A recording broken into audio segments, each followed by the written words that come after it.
And welcome to this week's episode of the Imaginary Movie Podcast, a podcast where, when three grown adults can manage to organise their time correctly, we do a podcast on a movie and then we talk about it. My name's David, and George is getting very angry. Oh dear, let's talk about the problematic nature of that. My name's Sam, and I think this is what passed for feminism in the 90s. Ish, we'll get into that this week, or rather, I should say, to level with the audience. 6 weeks ago, we watched Pretty Woman, the 1990 romantic comedy. Let's circle back to that genre title.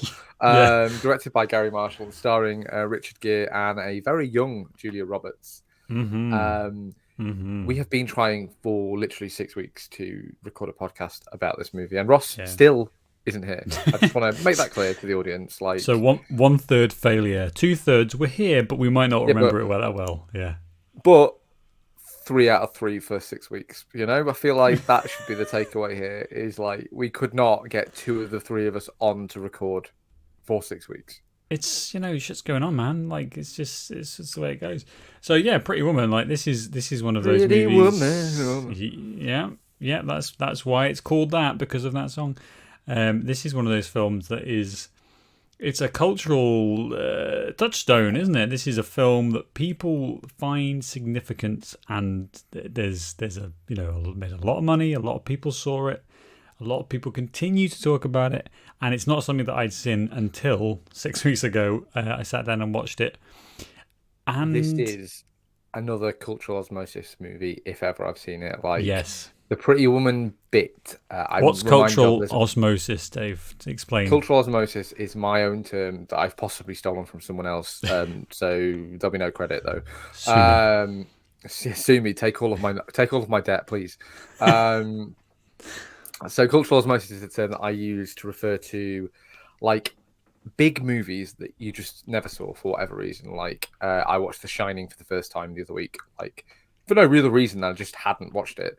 And but you already know the plot, and you already know a lot of the cinematography through references to it. So Pretty Woman, there's loads of joking. Family Guy, American Dad, like The Simpsons. There's tons of jokes about it. There's an Office episode where they have a Pretty Woman moment with Dwight, and they go to he goes into a store and has that Pretty Woman moment from this. So I'm already familiar with a lot of the scenes of this movie. The memes. Yeah, the memes of the movie. And I hadn't seen the movie, so watching it is kind of filling in your blanks. I should say, I think I would challenge anybody to watch this movie in the year of our Lord 2021. The church pay me 2021 and not have a problem with the way that women are portrayed in this movie. It's bad. It's really bad. It cast in my mind back. Me and Nicola watched this, and this was a film that she was like, "Oh, Pretty Woman, brilliant! I'm so glad you're doing it. I'm so this." And then, as we're going through, I could kind of see, I could see on her face just becoming a little bit more uncomfortable with every scene. And then there's, this is a movie, as I alluded to, that I think is maybe thinking it's being pioneering in terms of the feminist message of I don't need no man, and I can take it off on my own, and I'm a strong independent woman but fuck me, this movie is it's just wild. It's wild how aggressively misogynistic it is in a way that's light and funny, and it's just kind of, it's part of the game, and it's mad. It's mad, but I think it's something that we should maybe get into. We should. So we're going to start, I think, maybe, and I want to talk about a few important beats in this movie. Yeah. So let's outlay them here, roughly.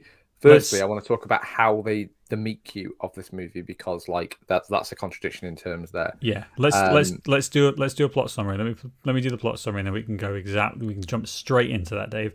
So in Pretty Woman, a man in a legal but hurtful business needs an escort for some social events and hires a beautiful prostitute he meets, only to fall in love. Which makes it sound charming. That is a very inaccurate plot summary. Thank you, IMDb. So what actually happens in the movie, right, is that we meet Richard Gere, who's 85 years old, um, and he's a scumbag. Basically, breaks up Yeah. with his girlfriend over the phone, etc. Like he's just this is a serial killer. Like this guy has no emotions. Anyway, he then steals his B mate's plot. car. Just a little B plot. Steals his through mate's there. car. Yep. And can't drive it because Americans, you need to sort your shit out. I've only been driving for 18 months and I don't understand how you can't drive a car with gears. Like America, at me on Twitter at Imaginary Pod about why you're incapable of driving a stick and why there aren't more dick jokes therein. But we'll get to that in a minute. So he actually picks Julia Roberts up, who is a prostitute on a street corner in LA. He actually picks her up so that she can drive the car because he is incapable of driving the car. And then he's like, "Oh, actually, I fancy a bit of a prostitute tonight. So do you want to stay and suck my dick or what?" That's the meet cute. It's not I need a girl for like this thing. It's like actually, I could see me fucking this girl tonight. Why not? I'm a man. I'm a man in the 90s, and I don't give a shit. Yeah. So can I start with like the portrayal of sex work in this, because like it's a complicated. Looks fun. It really does look fun. It's a complicated issue, and it's not something that I don't think we should spend much time on. But there is like different views about sex work, about exploitation, and also that there's there's some voices of the sex working community who are like, well, this is our choice and we do this. Whatever, that's fine, and that's an argument to be had in another podcast. But as you say, Dave, my God, these girls are just having a laugh. They're just doing what they need to do to get through, and it's all fun and games. And I will say, Sam, it isn't all fun and games because I did forget this movie kind of opens with Julia Roberts like seeing a crime scene where a hooker has been murdered. And Hank Azaria, for some reason, in one scene, is the police detective investigating. There is a better movie going on off screen in this movie. Where do you know Hank why? Investigates a murder. Do you know why Hank Azaria is in this? Because the Simpsons actors are absolutely just desperate for work, doing anything but the Simpsons. That's exactly why. Because it's, when the Simpsons started, they were getting paid, presumably in I don't know, and like nobody knew who they were. Do you remember when nobody knew who, when we were kids, nobody knew who the Simpsons actors were? They didn't even know what they looked like. It was like radio presenters. We just had no clue. They look like the characters, right? They just look like the characters. That's exactly. Fine. But it's and I think this is the tonal thing. This is the tonal thing, and we can maybe go into why that is the case. Is that this movie is just like taking this horrible, dark world that these women live in. And yeah, there's the murder at the start, but there's not really any like repercussions about that. There's no sense that she's kind of like trying to get out of it, or that the desperation that led her to this point. It's all just a laugh, and it's just girls just want to have fun, and they're just walking around LA like completely. The way she talks about it, Sam, later in the movie to Richard Gere, the speech. She makes it sound like she was going to go back to uni, but she just ended up working in the supermarket. And it's like, don't think that's quite the same as like, sex work. People. And again, like I'm sure there must be people for whom that is like, I guess their experience of it. But I think for like a large proportion of the sex worker industry, like there's a lot darker. It's stuff going on there. Yeah, and it's a triviality that I think that I have a problem with, and this first thing, because we do see the murder, we do see that like a woman has been killed by her John, and the film's just completely uninterested in exploring that. It's uninterested in exploring the situation that led Julia Roberts to get here, and also her friend as well, who is a bit more desperate, I think, than Roberts is. So straight away we're into she can drive stick. She's punchy. She's an electric character, and I think that this is probably the root of where this film's success comes from. Is that Julia Roberts, in this strange position of having to like represent a sex worker, but in a kind of nice, light way, which is very weird. she's doing an amazing job. Like she is This is why you amazing. hire Julia Roberts. Maybe not in 1990 because this is kind of the very start of her career. This is kind of the movie that made her in a lot of ways. But you hire Julia Roberts because she is enormously charismatic just by being on screen. Like that's a huge part of why she's so successful an actor and why she has such a good career. Is like there's just a magnetism about her, and certain people have that. Richard Gere does not, but we'll circle back to that. And like, or added to that, you know, she's cute as a button in this. You know, she's really attractive and like quite self-possessed, I think would be the word I would use, like, you know, in her performance. And I think that just kind of like makes for a very, very likable character. And they could have almost given her any background and we'd have been like, that's fine. Yeah. Yeah. She's got this energy to her performance, which I think is like, I don't think we have necessarily, in the movies that we've watched, and that's maybe a bias on our part, but we've seen a female lead with such energy, with such charisma, with such an ability to command a scene and really piss all over her co-actors. Not literally, it's not that kind of movie. No, it's close. But it's a water play, but not that kind. In terms of Richard Gere, like, who just falls flat, and I think it's probably just a comparison to Julia Roberts.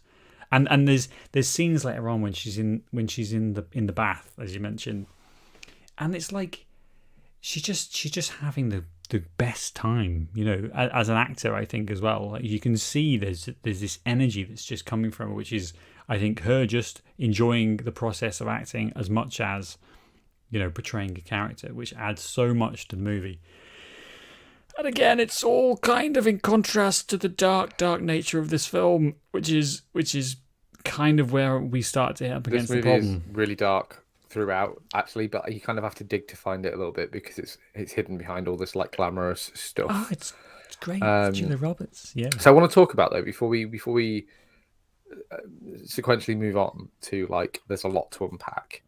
Let's talk about the relationship between Gere and Roberts before we mention anybody else, because obviously 90% of this movie is the two of them in this penthouse, like either just before or just after sex, largely. But like, that's kind of a lot to hang your movie on. Like, I know it's a rom-com, but can I ask a question? Go on. Do you think that Richard Gere and Julia Roberts have chemistry in this? Ish, but it's tough. It's tough because it's like if you ask if Robert Downey Jr. and almost anyone have chemistry, it's hard to objectively say because Downey Jr. has endless amounts of magnetism, and I think Julia Roberts, like, she could be playing against Roger Rabbit and have the same level of chemistry that she has with Richard Gere. I think it's just more about her performance than his. Yeah, if that makes sense. It does, and the reason I ask that is because I think that there's, like, it's okay for one actor to be really good and one actor to be it's all right, like, it's fine, but there has to be this connection here, and I think that I think Richard Gere and his performance, not in personal, let's not attack actors personally. Well, let's attack them personally. But I think I'm calling you out, Richard Gere. One of our listeners, and now we've lost him. It's gone. Sorry, Richard. Please come back. I think that he is the kind of problem with this movie, because one part of it's the character, which is, you know, smarmy and hugely exploitative. Hugely.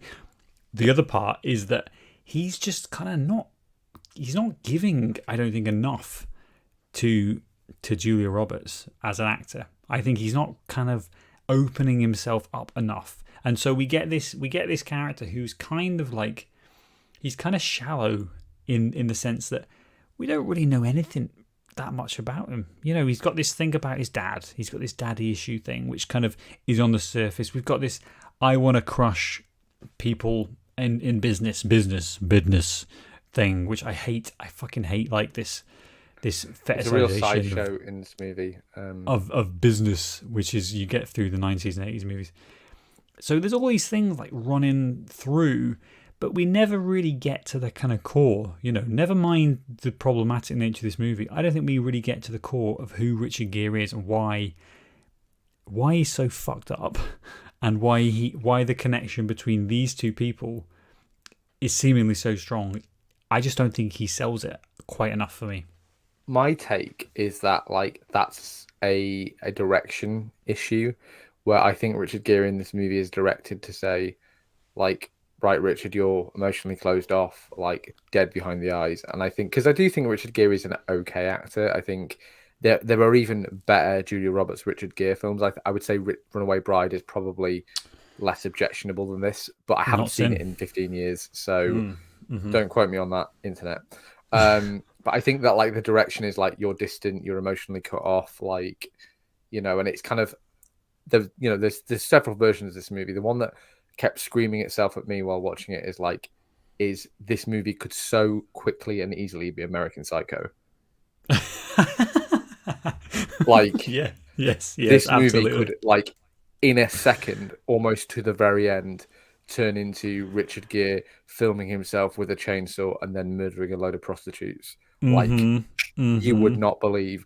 And the kind of movie never tonally gets past that. And I think you need to humanize Richard Gere a lot early in the movie. Like, maybe not to Julia Roberts, because that's kind of like the romantic aspect of it, is her discovering that he like is a good person and whatever. But you need to tell us, the audience, you need to have a save the cat moment. Using our film terms, you need to have a save the cat moment very early on, maybe even before he meets Julia Roberts, where we find out he's not as much of a cunt as the world sees him as, because there is no arc for him. His arc in this movie is like, and we'll get into this. So his arc is, he needs some arm candy, or possibly just wants sex. He then toys with the idea of just setting this prostitute up as his LA prostitute, and buying her a flat and just keeping her because he's got all the money in the world. And then he decides that, like, and really there is a lot of objectification here. He decides he wants this woman, and that really is it, because he's literally paying her. And that's his arc for the movie. That is his like beginning to end, is like, actually, I would rather have Julia Roberts, and I do mean that, have Julia Roberts, because that's what the character portrays in this movie. Own than be this like big corporate scumbag. I'd rather just be a personal scumbag, I suppose, is his kind of like end result here. I don't know what you took from the Richard Gere actor performance, role.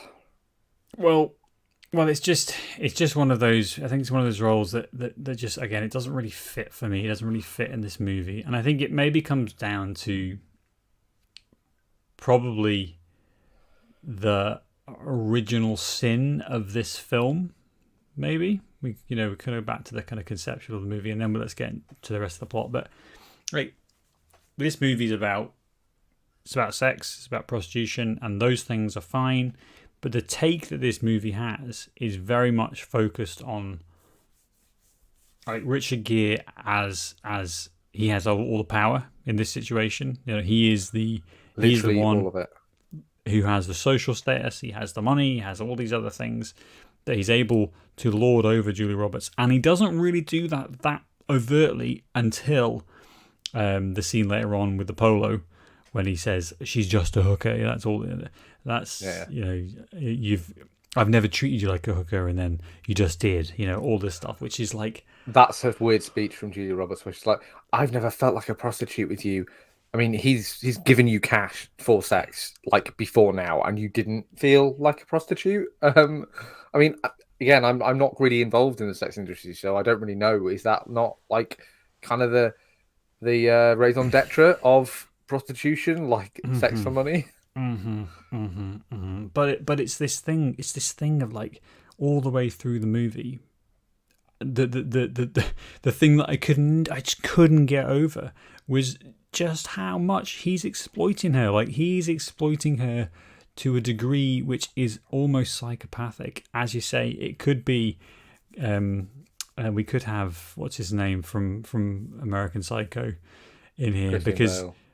Yeah, but better actor. Better actor. Looking, when that scene when he's looking at himself with naked having sex with a prostitute. Like There is a it. there is a lot in common with that character and this Richard Gere character. Like they kind of come from the conceptually the same place of like this is a man who exists to win and who is winning. Like he has all the power, all the agency, like and the people around him kind of exist to be exploited or used by him. And this movie obviously is just a lot less. What's the word? American Psycho is about about this character being a psychopath, whereas this movie is about this character sort of being humanized. But I would say that the movie never really gets there for me in terms of like proving to me that Richard Gere is a real boy. Yeah, yeah, and that's where we come down to some of the trivia with this, some of the backstory. That I think it was one of those films that was kind of pitched around the industry for quite a wee while, with the original idea of being a kind of like a darker drama about prostitution. And you can see the story beats that have been retained throughout this, because at the beginning we get to see the death of one of the other women. We get to see the relationship between Julia Roberts and her friend, and the kind of desperateness that exists in their life. A little bit we see little tiny amounts of it, and then we just get dragged into the Richard Gere show. And I think what happened was that they originally aimed for this dark drama about prostitution, and then through the fact that this is a Disney movie,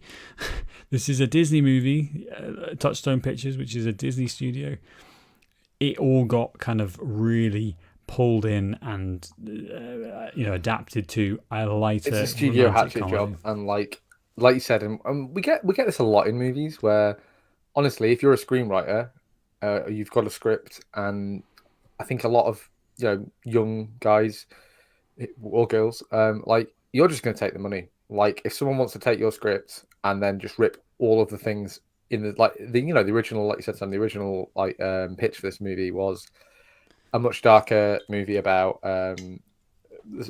largely the same characters. But do you want to know how dark it was? The Julia Roberts character was supposed to have a drug problem, wasn't she? Yes, and then, that's how dark it was. OD at the end or something. But like, what happens is, go on. Yeah, but sorry. Part of the deal was for Richard Gere is that you have to stay off cocaine for the whole week, while I'm paying you an absolute pittance to be my sex and social slave.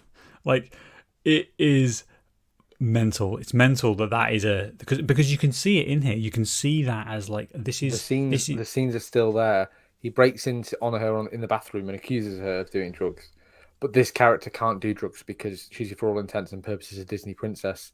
The mouse won't have that. He won't. No, and that's a kind of like. I think it's the real, as I said, I think it's the original sin of this movie is that they were going for something a lot darker, and then they sanitized it to within an inch of its life. And so what we're left with is this kind of like quite vapid character in Julia Roberts. And what everyone in this movie is quite shallow. Like, name a character and I will tell you how the roommate with the drug problem and the money issues, and she is like, in my mind, the character that Julia Roberts was supposed to be, but that all got left in. It's all happening. Like Frank Azaria is investigating this murder in the background of this movie. Like there is a better movie going on in the world of this movie. It could be like a Taxi Driver 70s, neo noir. Thriller. Yeah. It could so easily be that, and it feels like it's going to lapse into it so often when they're on the balcony and he's scared of heights, and you're like, is he going to throw her off when they're in the bath? And you're like, is he going to drown her in the bath? Is he going to drown? Like when Jason Alexander tries to rape her, and you're like, is he going to be totally okay with this? Like there are so many, literally up until the very end of this movie, when he's at her apartment, the roommate could have OD'd on the floor. Like there are so many moments where this movie could have taken like a sharp left turn. Mean Girls, where the bus hits the popular girl. Like that's the epitome of a moment where a movie just like changes gears. This movie could have done that at any time. Like, and I would have been okay, fine. You set that up adequately. But where are we? Where are we with with romantic comedies in the 90s, we've kind of like, during the 80s and stuff, it's a little bit darker. It's a little bit more kind of, it's maybe exploring some of the issues that we're talking about here. Then you've got films like Harry Met Sally. You've got that real resurgence of like, this is the 90s feel that we want in the romantic comedy. Yeah. You've got your Tom Hanks effect and all this stuff. You've got Mail, all these light-hearted films about very, very troubled, exploiting women quite a lot. Like all the way through these. You've movies. Got Mail is a great example of a movie we've done a previous episode. You've Got Mail. Previous episode. With the esteemed Mrs. Sam, I believe. Yes, she's on. Yeah. So go back and listen to that because she's much better than we are. And that movie again is like you said, Sam. It's Tom Hanks is like a man with absolutely all the power over a woman, and like that's kind of just where we were at in the 90s. Like, I'm not saying it's any better now. Like, let's be absolutely clear here. We like to tell ourselves and pat ourselves on the back and say society has gotten better and we fixed Hollywood a little bit, but we haven't. Of course, we haven't. It's just all we've done is just taken all romance out of movies and that's fixed it apparently. Yay! Yes. Yeah. So this is where we are then. This is the kind of like, this is the problem with this film, is that it's really pulling its punches when it comes to actually covering the issues that the film is very, very happy to raise. Like it's not like they're like, well, don't worry about the prostitute thing. Like let's just say she's prostitute. Let's not worry about that. Her friend is in and out of the movie, clearly struggling with either financial problems or maybe substance, problems. There's lots of like the power dynamic is part of the core of the movie, like between Richard Gere and Julia Roberts. Like that is what the film's about. The exploitation by him of her is a core part of the movie, and yet, shrug, it's fine. She's funny. He's handsome, is he? I don't know. It becomes a non-issue very quickly. So let's talk about the pretty woman of it all, Sam. So we talked about Richard Gere and Julia Roberts. They have the night in the hotel where the act of prostitution happens. He exchanges money for goods and or services, and in this case, it's sex services. In a weird, like, this is one of the least sexy prostitute in a hotel room scenes I've ever seen on film. It's Richard Gere just really turns me off to any kind of intimacy in this. I don't know if you felt the same in this scene. Like, it was awkward. It's like watching like a TV show that's designed to make you feel like, ooh, a lot of British stuff is like that. Like the UK Office, it's kind of like that, and it's like, this guy, like. It's kind of pushing up against the reality of like, if you were trying to hire a prostitute, kind of this is the conversation you'd be having. It wouldn't. It's not sexy. It's not sexy at all. It would be awkward as fuck and completely like transactional, and that is what it kind of could. It would feel like. So the movie does that, and then kind of sideswipes the actual horribleness of the it. Next morning they have the like cute little barter thing where it's all very like, ooh, and he's like, they settle on $3,000 for the week, and she's like, you fool, you could have had me for $2,000, and he's like, I'd have paid you $4,000, you daft bitch, or whatever he says, and like it's all very funny and cutesy, but they are bartering over this man leasing this woman's vagina for the week is the essence, and her face, I should say, because that's the important part of the bargain. Like it at its core, this is a pretty dicey transaction, and we then jump into essentially like the slobs versus snobs part of the movie for me. So this is where we get all the scenes of Julia Roberts in her trashy hooker clothes. I can't think of a better way to describe it. Going to all these fancy stores and basically being told to leave, even though she's got a big dirty wad of cash. And she comes home, comes home, goes back to the hotel dejected, and we get the introduction of the hotel manager, who is played by ellipses. Yeah. So this hotel manager. Yeah. He is.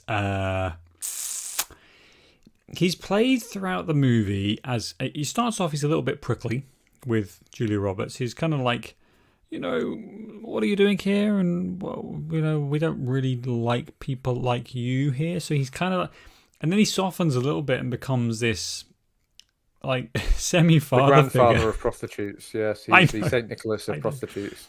Now, what actually is going on? Let's go back to our dark version of this. Is that this man is basically Could like also be the serial killer. This could be yeah, who is the yeah. serial killer, because every character we're going to talk about from here could be a serial killer.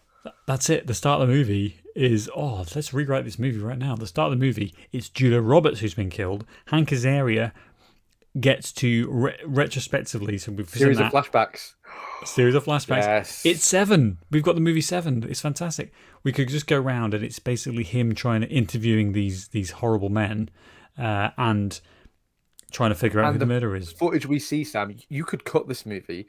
I reckon Hank Azaria is available. You could cut this movie and use the footage, because this footage is the sanitized flashbacks that, like, Hector Elizondo is like, I sat her down, I said, "You're his niece," and then I got her address. It was beautiful. It was lovely. And then we have the real thing, and it's just like a muffled screaming from a room. Like, there is God. very easily, like, this could be it for us, Sam. We could go to prison because Disney will have us. But yeah, where's my iPhone? I could shoot this right now. Literally, yeah, totally. Like where's that, M Night? M Night Shyamalan. He'll be involved. There'll be a twist again. It was aliens. It's fine. But it's this like transition to this fatherly figure, the hotel manager being this like fatherly figure who's trying to basically, teach her the fucking, the poverty stricken absolute hag that she is, as the movie suggests. His thing, to be able to eat properly. He needs to not have it look like there's prostitutes coming in and out of his hotel. Yeah. While at the same time, this guy staying in the whole top floor could literally buy the hotel. So what he wants, he gets. But I can't have people seeing prostitutes walking through the lobby. So he needs to pretty this woman up. He needs to, like, they have the dress scene and they have the whole, like, the eating scene and things. And he's the eating scene, so basically she's teaching her how to eat at a fancy restaurant. You start on the edge. That's the scallop fork. That's the blah blah blah blah, whatever wanky rich people do. Fine, but it's the way that she's treated. Like she is fucking dirt, and that she needs to be corrected, and like shaped from this uncouth, lout of a woman. Slut in the traditional sense of someone being untidy. I'm going to clip all of this, Sam. 100%. Like she needs to be taken from that into something that this man, this fucking rich capitalist piece of shit, can put on his arm and take to a restaurant without her embarrassing her. And let's drill down to the actual purpose of her is to look pretty and keep her mouth shut. Because as soon as she starts opening her mouth... It's 1990. Oh my God. As soon as she starts opening her mouth and asking these questions, yeah, it's kind of like amusing, like a dog who's learned how to speak. That's the kind of response from Richard Gere and everyone around her, around him. As soon as... they're not interested in that. They're interested in her looking pretty and fitting the role that she's literally paid to play. Like, fine. But there is no scene at the end. Where she says, fuck you. I don't need... It's not even that. There is no scene at the end where, like... There's no When Harry Met Sally scene where Richard Gere says, actually, I love that, you're a slob and you don't... Do you know what I mean? There's no scene where, actually... Richard Gere discovers that these are actually good qualities, that she is redemption, funny, and that she is like, what do you call it? Like the fact that she isn't a snob like him is why he's attracted to her. Like you don't get that confession of it. Like he's literally like, oh well, I'm just going to go and win this woman and then presumably murder her off screen at the end of the movie, because I really can't get away from how everyone in this movie could be a serial killer. Mm-hmm. Yeah. But you don't have that. What's the word?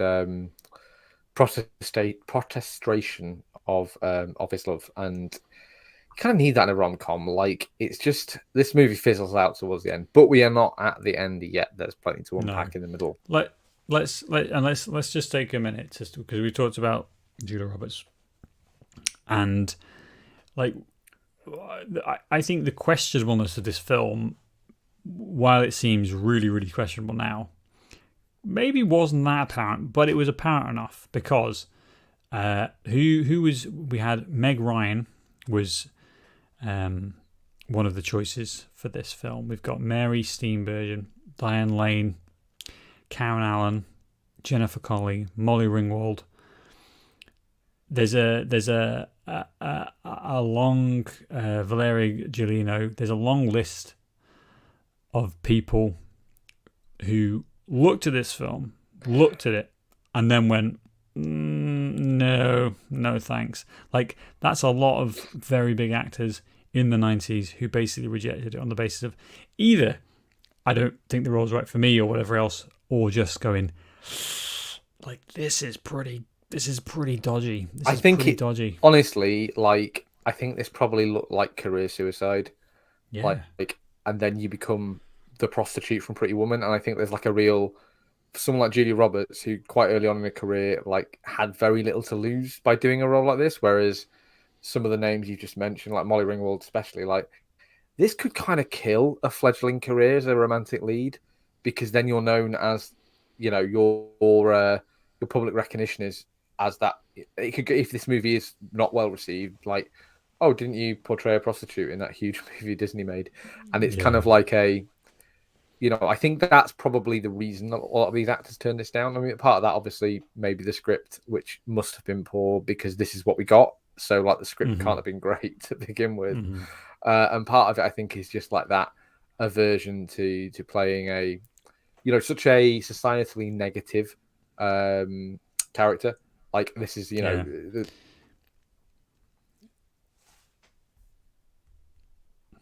Yeah, we're back. Leah Thompson. Leah Thompson. She auditioned for this role, but unsuccessfully because she thought it was a drama. Which you can't really argue with that, can you? Because it could so easily be. You cannot. But anyway, so that's some of the casting. Let's talk about this. Kind of where George maybe gets introduced. We're just going to call him George.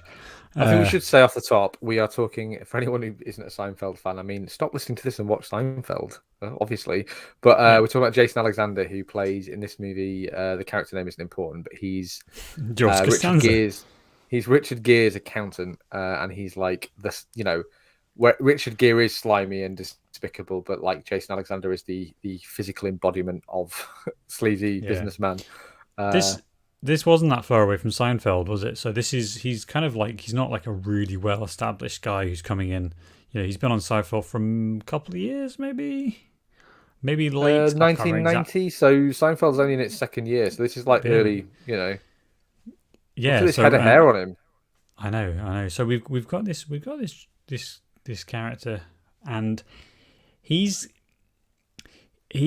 kind of represents, I think, probably the biggest sore that's left from the fact that this was supposed to be a much darker movie, because all the way through, he, like Gere, is they hate the poor, and they basically go around, you know, fucking up companies and trying to asset strip them. And he's the one, I think, who is sticks out the most as being like a really, really terrible person. Like a really terrible person. Genuinely, Sam, his character exists to be Richard Gere, but stripped of all those positive attributes. So he's not as attractive as Richard Gere. He's not as likable. He's not as sexy. We're sorry, Jason Alexander. We love you, but those are just facts. And the character is portrayed as like, he lacks all the nuance of Richard Gere. Like, he's not as good at manipulating people. He's not as likable. He's not as charismatic, and he's not as good at fluffing. So, like, he is, and he gets to play off Julia Roberts because you need her to have that moment of like, you're a disgusting capitalist pig. But you can't have that against Richard Gere because it's very difficult to come back from that. So you have this character who exists almost entirely to try and rape her, to prove to her that these people, like the people like Richard Gere, are despicable. But like, again, you can't have your romantic male lead in that role. So this character literally exists to sort of, you know, suck off all this bad air, so to speak. Does it? And it's almost like he's there to contrast against Richard Gere in that. I'm not sure the film's saying this, but it came to mind when I was watching. Is that, well, Richard Gere didn't try to rape her, so does that mean that he's a good guy? Like, I don't know about that, but I just think It kind of allows you to you have that can't. scene, which is really powerful and affecting. And like, I actually think it's one part of the movie where the movie is kind of trying to say something, because the way that George Costanza, like the Don't way that ruin he thinks, Seinfeld for me. the way that Jason Alexander's character thinks of Julia Roberts is kind of the way that the movie's telling us that everyone thinks of prostitutes. And so, like, by having him act that way, it's kind of like society acting out what society thinks. And he thinks she's a prostitute, I'll just have sex with her because that's what prostitutes do. And then the movie kind of like is Julia Roberts rejecting that and being like, yes, I'm a sex worker, but that doesn't mean that. Do you know what I mean? It doesn't mean that Yeah, well, like that can be a choice, and you still have agency, yeah, and like rape can still happen even to somebody who like sells their body for sex. And yeah. again, they have to have Jason Alexander's character do that and have Richard Gere be way out of the way, because like they want to do it because it's powerful, but they don't want it to mar the romantic side of this movie too much. I'm gonna be a bit more cynical about this. I think they do it because it gives Richard Gere an opportunity to show physically by punching Jason Alexander. George is getting angry. Yeah, that he's. I think they do it because it gives him a chance to basically defend her physically. I think that's why it's in the film. I don't think it's like trying to explore some of the issues that you're putting up. It does do that, absolutely, but I don't think the it's film going anywhere with it, Sam. I just think it touches on it. Exactly. I think the film is completely uninterested in all the right things that you've just highlighted. As Ross said, the film, and she's a prostitute, and he tried to rape her. Oh my god! But let's not talk about that. On to the next thing. Yeah, move on, because Richard Gere just punched his accountant or lawyer in the face. So now he's doing what men do, which is to physically dominate and show that they can fight for their women. Like, the whole thing is just, it's so weird. It's such a weird like way of writing men as well as as well as women. Because in this movie there are a few other characters, like. And because really we've just met the main three are kind of like it. There isn't really another. So we've got the roommate we've mentioned, who maybe find out the name of the actor, Sam, while I talk about this. You got the roommate, Laura San Giamocco as Kit. That's far quicker than I was expecting. So you've got the roommate character, Giacomo, kind of excuse me. Mm-hmm. She is she's the analog to like we said to the earlier script. She's got a drug problem and substance abuse problems, and like. She's less refined, less clever than Julia Roberts, I suppose. You've got the hotel manager, who's again the Father Christmas of prostitutes and penthouses. Mm-hmm. You've got a few unnamed women, like George's girlfriend. You've got the father and the son that run the company. That this is so boring, this B plot with this company. But you've got the father and the son that run the company Richard Gere is trying to buy, and like. They are such non-characters. I was really confused at why the son isn't the. Why couldn't you just write the George character out of this movie and have that be the son? Have Jason Alexander be the son of this guy, and then you've got a much tighter movie that kind of makes that plot somehow relevant. Whereas in this movie, it's just something for Richard Gere to be doing, and it's just like it's a reason for him to be in LA, and it's kind of like a because the script says so thing. Mm-hmm.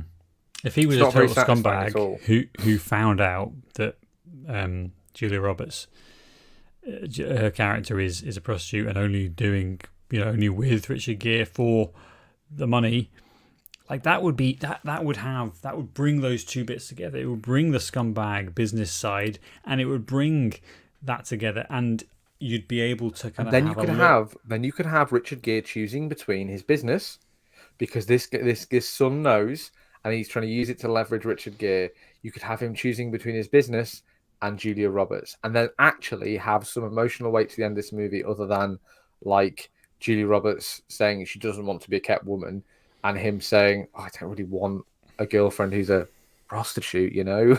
Like, rather than that, you could have some emotional weight of like, not quite the airport scene, but like the, you know, him saying, throwing the papers and saying, fuck it, actually, you know, I've got plenty of money. Don't worry about it. You know, this isn't as important to me as this woman. And that's kind of like, that would have a lot more weight than what we actually get, in my opinion. Yeah, because I am available as a script doctor, just to be clear to anyone out there listening. For movies from 30 years ago. I am very inexpensive. Movies from 30 years ago that made 430 million. We will fix your movie. Your broken £500 million incredibly movie. Profitable, culturally significant movie. Yes.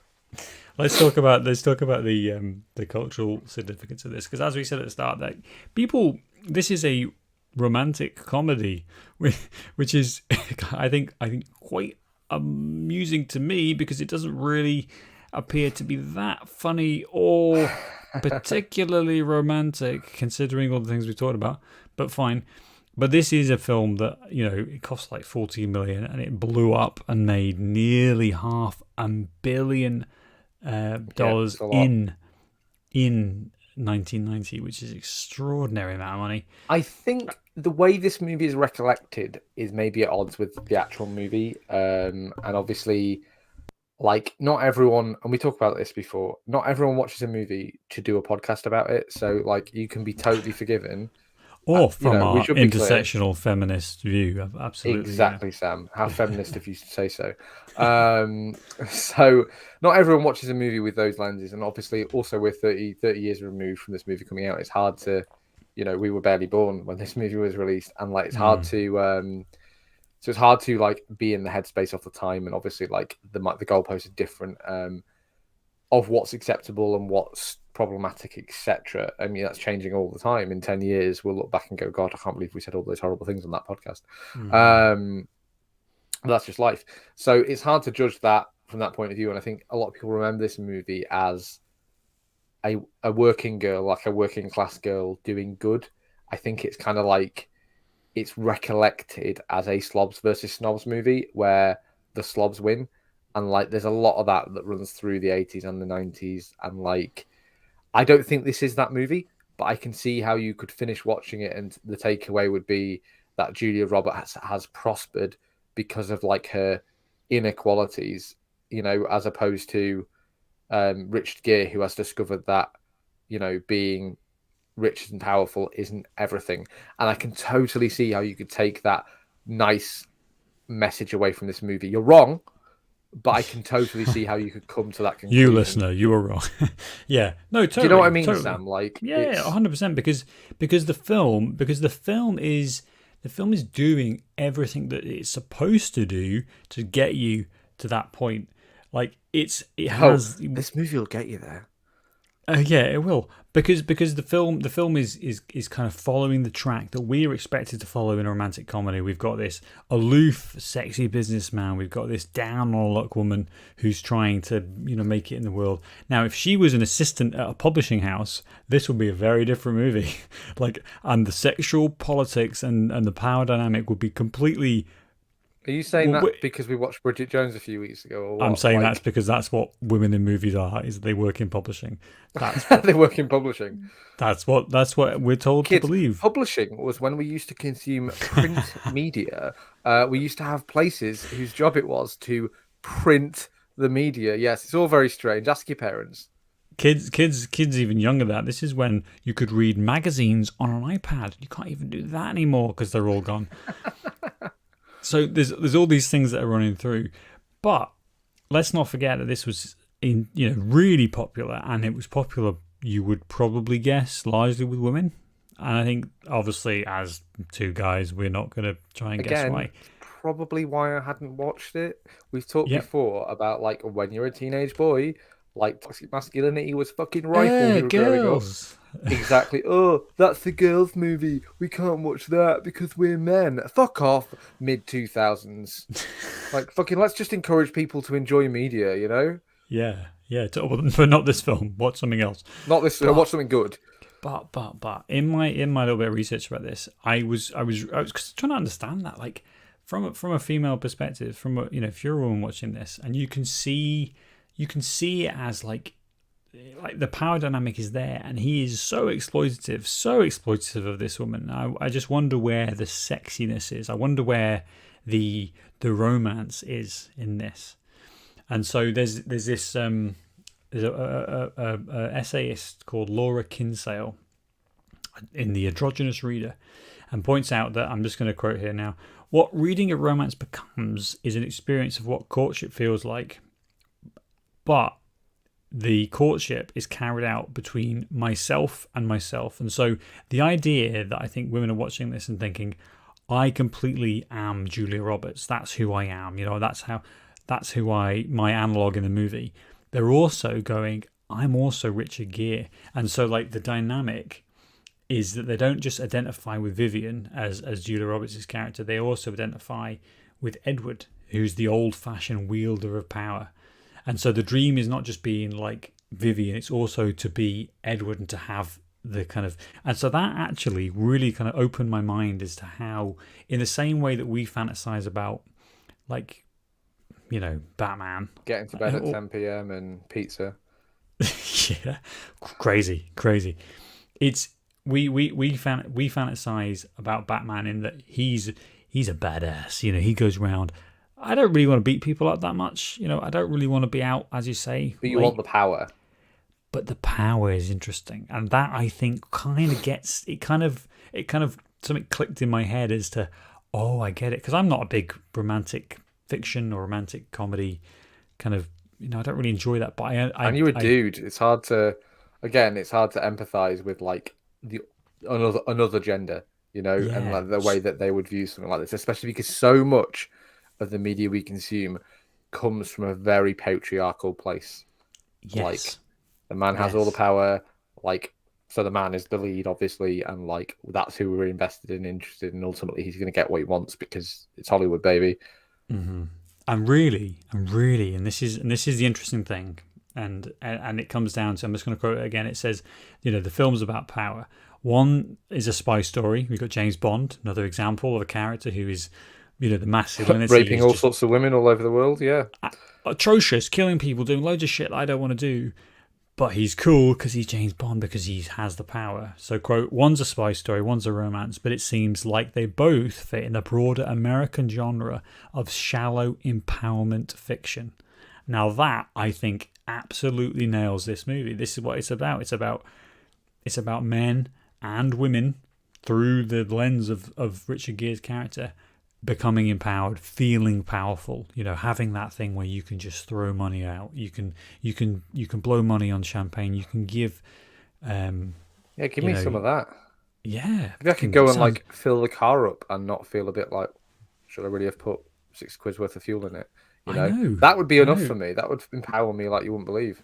But it really underpins, I think, this movie is actually about power. It's actually about feeling powerful, and that's what we get through Richard Gere. And also let's not forget, Julia Roberts gets to have a slice of this, because as you mentioned, we get the Pretty Woman moment. She goes into the store and she pisses all over an assistant, a store assistant who, yes, was horrible and yes, was judgmental about her, but is being paid $11 an hour to do so. We're all... But she goes in, Sam, with Richard Gere. By the way, this is entirely facilitated by Richard Gere, so I'm not sure if she really is seizing any power, because Richard Gere's like, we're going to go in there and we're going to fucking embarrass this woman because she's beneath me. She's not beneath you, of course, because you're all beneath me, but she's beneath me. And therefore, you are going to embarrass her so that I can feel like I've embarrassed this woman. Yeah, they go into a different shop and buy all the stuff. They don't go into the shop that she was initially rejected from. So that's, we get the dad from 10 Things I Hate About You, be a complete supplicant to Richard Gere because he's so rich and powerful. Do whatever she wants, do everything, like kiss her feet, whatever, all of that fucking weirdness. And then she goes in and says, "Big mistake. Do you work on commission? Are you are your Are kids you gonna go going to hungry struggle tonight? to feed your kids at home? Yes. Like, yeah, Yes. absolutely. Well, fuck you, woman, because even though I'm also a working class lady who I have to do prostitution to make money, I'm not gonna give you a fucking cent. I Oh hope you God. starve because guess what? I'm rich now, and that's how quick it changes. Yes. Exactly. Fuck me, this movie. God, you know, and I was We loved yuppie capitalist scumbags in the. This is 80. This is a real 80s movie in my mind, like 1990. It's still the 80s, oh basically. yeah, it's an Like, 80s. We've talked about it before from that 80s whole over. So it's that just fundamental point that actually remove the sex, remove the cat. You know, this film is about money. This film is about the capitalist dream. And what does like, coming to the end of the movie? What does Richard Gere decide to do? Like kind of as a symbol of his love of Vivian, kind of unrelated to that, as you say, there isn't really that connection between the business B plot and the rest of it. what he He, decides to do, Sam, what he forfeits is making another $1 billion. Like that's what he does. He's like, well, I guess I could just not make this $400 million. oh, the Like, stakes, the stakes here. stay so low because guess what? Even if Julia Roberts says, actually no, I'm probably okay. He's like, I guess I'll go home and count my money. Like, you're still a millionaire. I know, and that and the hollowness of his life because he's so rich and powerful, but he's got daddy issues. Meh. Like fuck me, I will take the daddy issues if I'm a fucking billionaire. You know, like Jesus I got one Christ. without the other. Fucking hell. Just get over yourself. Fucking hate daddy issues in movies anyway.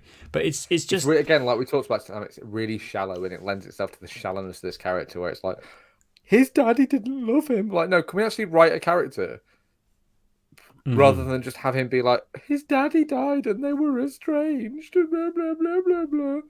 Yeah, yeah. But question for you, like, what do you think the filmmakers want you to feel by the end of this movie? That's my question to you. I'll give you a minute to Like think you've about it. given While the I theatre $6. yeah, I'll let you think about it while I vamp because I think that is a like talk about the intentionality of filmmakers and how they want you to feel certain things at certain moments. That's why we have the the bubbling score that swells up and we get a lovely moment. That's why we have camera angles that allow us to either be close or far away. Like it's about emotion. And I wonder what at the end of this movie you're supposed to feel as a viewer. What did I you feel? I think Sam, this movie like so we have an all is lost moment where she basically had the where she says you've never made me feel like a whore before. You have that moment. It's kind of like, and obviously all in time with the rape scene. All of that kind of leads to the real bottom of this movie where everyone's pretty miserable and like, oh well, they're not going to get together now, and it's the won't they of the will they won't they.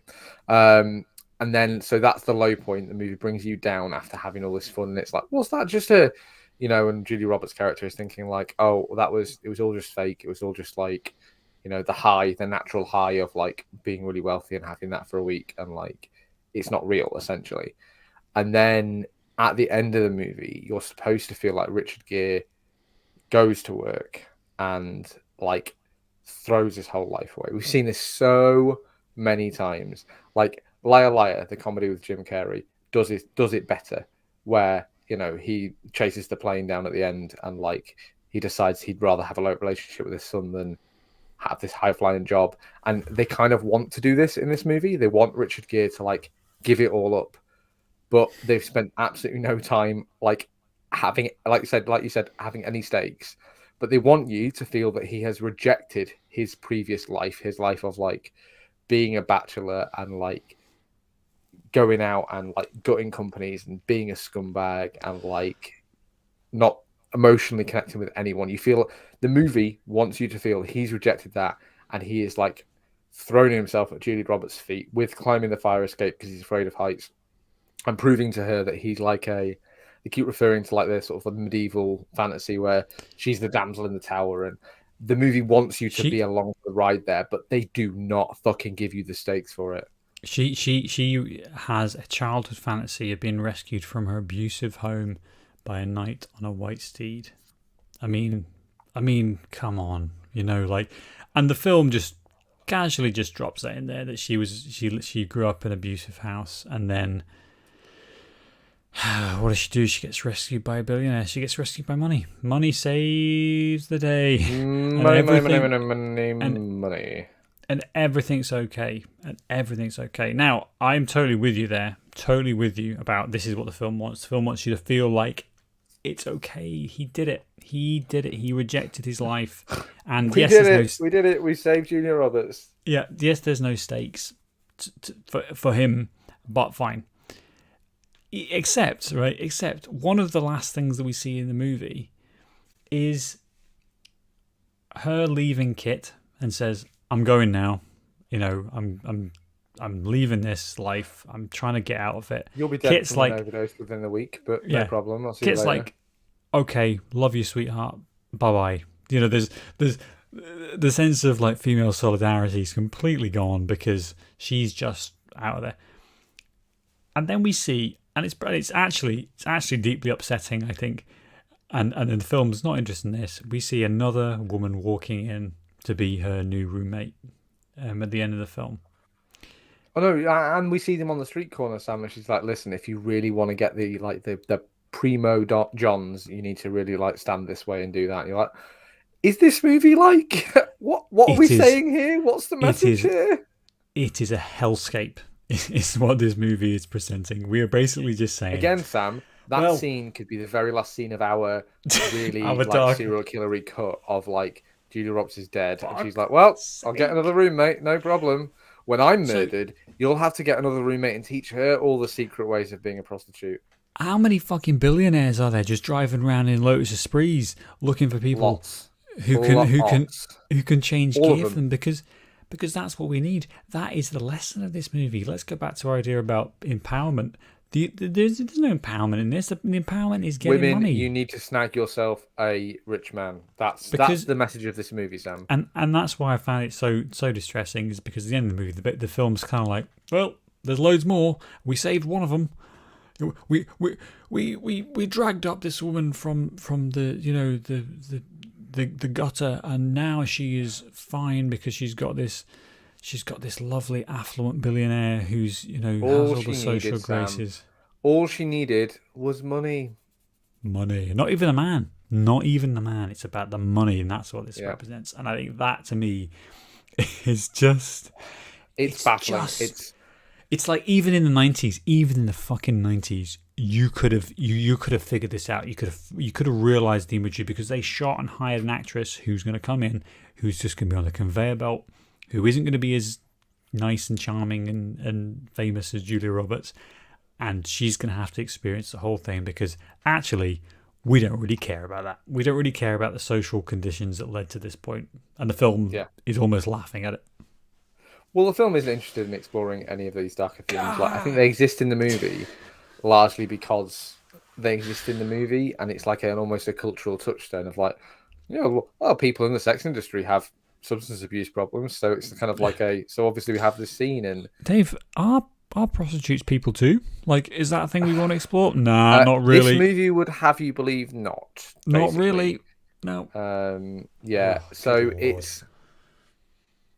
it's just, I think, ultimately like quite a damaging movie. Generally, I think that it says, by not saying anything about like sex workers, and what it does say, I think, is entirely negative. I think it trivializes the struggle of people who, live in extreme poverty, or who, and I'm certain there are people out there who are sex workers out of choice, but I think that the characters in this movie are portrayed to kind of be like forced by economic situations into it, and kind of like the movie says that, but then is like, oh, but it's fine, that's not a problem, it's that's totally fine, that's okay, America isn't a hellscape, it's all fine because we've got nice hotels and the Father Christmas of prostitutes working in this hotel. Don't you dare challenge the system. Don't you dare think this is wrong, like, because otherwise you'll be Kit, and she's a loser is what this film says. because But we should say, she Sam, didn't. that at least this is not a critically acclaimed movie. Nobody. This, like I said, mixed reviews. Nobody saw this movie even in 1990 and was like, "This is an amazing film that's really well made and written." They were like, "Yeah, it's fun, but it's not great." And at least, at least this isn't like a knocking a film off a pedestal as such, because it was kind of crap in 1990 and it's still crap now, just more troubling and crap. Mm-hmm. Mm-hmm. Yeah. Yeah. Yeah. Yeah. Yeah. It's to me, conclusive thoughts. It's like all of the ingredients for a movie that you want, and just baked into this like really, really bitter cake. A cake is just running through it, just all of the worst things about cake. It's got raisins in it and stuff. I just think, what are we doing? But on top is this beautiful icing that's been bagged with just great care and swirled around, and it's lovely and pink and frothy and nice looking. And so you cut into it and you're like, well, you're left with this dry raisiny cake and this icing on top, and that's kind of what the film wants you to just taste. It's just eat the icing. Don't worry about the rest. That metaphor it's fine. Just throw it away. Was a real stretch, Sam. I got there. Sort of, just like this movie did. Not quite. Did it take? It didn't take. Yeah, I see what you mean, Sam. Like, this is a movie where if you could turn your brain off, like, it's pretty fun. It's like there's a decent soundtrack of like quite poppy songs. Like, Julia Roberts is a delight.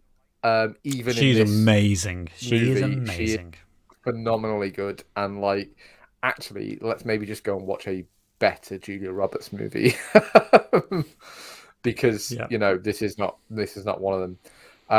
And also, Richard Gere is a bit creepy. I would watch the serial killer cut of this movie, which we're going to make right now with your iPhone 2, and some cameos from Hank Azaria. We could do this for under £100, I reckon.